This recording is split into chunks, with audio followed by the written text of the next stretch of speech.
नमस्कार मित्रांनो। इस पैंडेमिक में लोगों को बहुत से सवाल आए और उन सवालों के भी दो टाइप थे, एक अच्छे सवाल और एक फालतू के सवाल। और उन दोनों टाइप के सवालों के जवाब आज इस वीडियो में दिया जाएगा। तो हाथ को सैनिटाइजर लगाइए, मुंह पे मास्क लगाइए और शुरू करते। नहीं, कोविड-19 is not a waterborne disease. मतलब कहीं पे गंदा पानी है और आपने वहाँ जाके पैर रखा तो ऐसा नहीं है कि आपको कोरोना हो जाएगा। पर अगर आप कोई जगह पे गए, मतलब जहाँ पे कोविड इन्फेक्टेड जगह पे गए और वहाँ पे अगर आप जाके पानी पिया तो चांसेस है कि आपको कोरोना हो सकता है। जिन लोगों को बहुत टाइम से सांस लेने को प्रॉब्लम हो रही है वो ऑक्सीजन कॉन्सेंट्रेशन यूज़ कर सकता है, वो भी नॉर्मल लेवल पे, वो मतलब 88 से लेके 92 के बीच में, बट उससे ज़्यादा नहीं। प्लस पेशेंट को जिसको मॉडरेट कोविड फिनोमिना होगा और जिसका ऑक्सीजन सेचुरेशन 94 से कम होगा वो ऑक्सीजन कॉन्सेंट्रेशन यूज़ कर सकता है, वो भी पेशेंट को एडमिट करने तक। According to Shekhar Salkar of Manipal hospital in Goa, इनका ऐसा कहना है कि अगर आपने वैक्सीन लेने के बाद अगर वापस आपको कोविड हुआ तो जिस दिन कोविड हुआ वहाँ से लेके आप 6 हफ्ते का एक गैप होना चाहिए और उसके बाद आप वापस वैक्सीन ले सकते हैं। प्लस इनका ये भी कहना है कि अगर आपने फर्स्ट वैक्सीन लिया तो आपको कोविड होने का चांसेस 65% से कम हो जाएगा, और अगर आपने सेकेंड डोज लिया, मतलब उसके बाद आपने सेकेंड डोज लिया तो आपको कोविड होने का चांसेस 80 to 90% कम हो जाएगा, ऐसे डॉक्टर शेखर सालकर का कहना है। ये सवाल पक्का आपको व्हाट्सएप यूनिवर्सिटी में आया होगा। सो इसका आंसर यही है कि आपको गर्म पानी पीने से आपके बॉडी से कोविड नहीं जाएगा। हाँ, पर गर्म पानी पीने से अगर आपको कुछ सिम्टम्स रहेगा उस सिम्टम्स को रिलीफ मिल जाएगा, पर पूरी तरह से क्योर नहीं होगा। प्लस गर्म पानी से नहाने से आपका कोविड नहीं जाएगा, क्योंकि जब एक लैब में टेस्ट किया गया था तो कोविड को ख़त्म करने के लिए एक टेम्परेचर 60 to 70 डिग्री सेल्सियस हो जाता है, और अगर आपने गर्म पानी से नहाने के बाद भी आपकी बॉडी 37 डिग्री सेल्सियस तक मेंटेन करती है टेम्परेचर, तो गर्म पानी के साथ नहाने से भी आपका बॉडी में से कोरोना नहीं जाएगा। सो यस, एक मदर कोविड पॉजिटिव होने के बाद भी ब्रेस्ट फीडिंग कर सकती है, बट उसको प्रिकॉशन लेना ज़रूरी है, जैसे मास्क पहनना, सैनिटाइज़र लगाना, ये सब। प्लस अभी तक एक्सपर्ट के साइड से कोई एविडेंस नहीं आया है कि ब्रेस्ट फीडिंग करने से बच्चों को वो बीमारी ट्रांसमिट हो जाएगी। सो अभी के लिए तो सेफ हो, जब तक कोई एविडेंस नहीं आता है तब तक। Yes, people with mild symptoms can cure Covid eight their home. मतलब अगर आपको कोविड के माइल्ड सिम्टम्स है तो आप उसको घर पे भी क्योर कर सकते हैं। कैसे?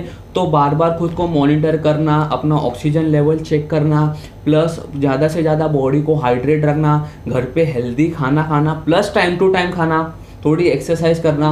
उससे आपका कोविड का जो नॉर्मल सिम्टम्स है वो कम हो सकता है। पर उसके बाद भी अगर आपका सिम्टम्स कम नहीं हो रहा है तो आप जल्दी से जल्दी डॉक्टर को कंसल्ट कीजिए। प्लस ऐसे टाइम पे नॉर्मली जब हम हमारे कोई रिश्तेदार को बताते हैं कि मुझे कोविड के माइल्ड सिम्टम हुए, उस टाइम पे वो आपको फ्री का एडवाइस देंगे कि भाई नींबू पानी पियो, पानी में हल्दी डाल के पियो, काढ़ा पियो। सो उनका ना सुन के प्लीज़ आप डॉक्टर को कंसल्ट कीजिए, क्योंकि ऐसा सब करने से अगर कोविड चले जाता तो कोविड लास्ट ईयर ही ख़त्म हो जाता, ये साल वापस कोविड की सेकेंड थर्ड वेव नहीं आती।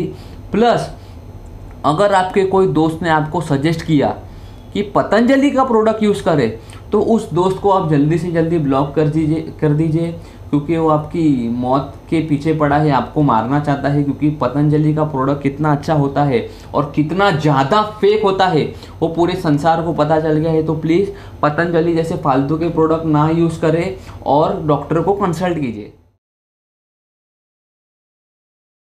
सो यस, आपको वैक्सीन लेने के बाद भी कंपलसरी मास्क पहनना पड़ेगा, क्योंकि सिर्फ कोविड की वैक्सीन नहीं तो दुनिया की कोई भी वैक्सीन आपको 100% गारंटी नहीं देती कि उनको अगर वो वैक्सीनेट किया तो वो बीमारी उसको वापस नहीं होगी। तो सेम कोरोना का भी है, कोरोना की वैक्सीन है वो भी 80 to 90% गारंटी देती है। सो आपने वैक्सीन लेने के बाद भी मास्क पहनना, सोशल डिस्टेंसिंग रखना, खुद को हाइजीन रखना, अपने हाथों को हाइजीन रखना कंटिन्यू करना पड़ेगा। सो हाँ, आपको रिकवरी के बाद भी वैक्सीन लेना पड़ेगा, बट उसके पहले आपकी पास्ट की हिस्ट्री देखी जाएगी। मतलब आपको कितने लेवल का कोविड हुआ था, आप कितने दिन के लिए एडमिट थे, वो हिसाब से आपको एक टाइम शेड्यूल किया जाएगा। मतलब आप जिस दिन रिकवर हुए वहाँ से कम 4 हफ्तों से लेके 8 हफ्तों के बाद आपको वैक्सीन लेना पड़ेगा। बट आपको कंपलसरी वैक्सीन लेना पड़ेगा, क्योंकि ऐसे बहुत से केसेस आए जो कोविड से रिकवर हुए हैं और फिर भी उनको उसके बाद कोविड हुआ है। सो प्लीज़ मेरी एडवाइस है कि आप वैक्सीन लीजिए, जिससे आपका कोविड होने का चांसेस, मतलब फर्स्ट और सेकंड डोज के बाद आपको कोविड होने का चांसेस 80 to 90% कम हो जाएगा। सबसे इम्पोर्टेंट सवाल, इस देश में से कोविड कब ख़त्म होएगा?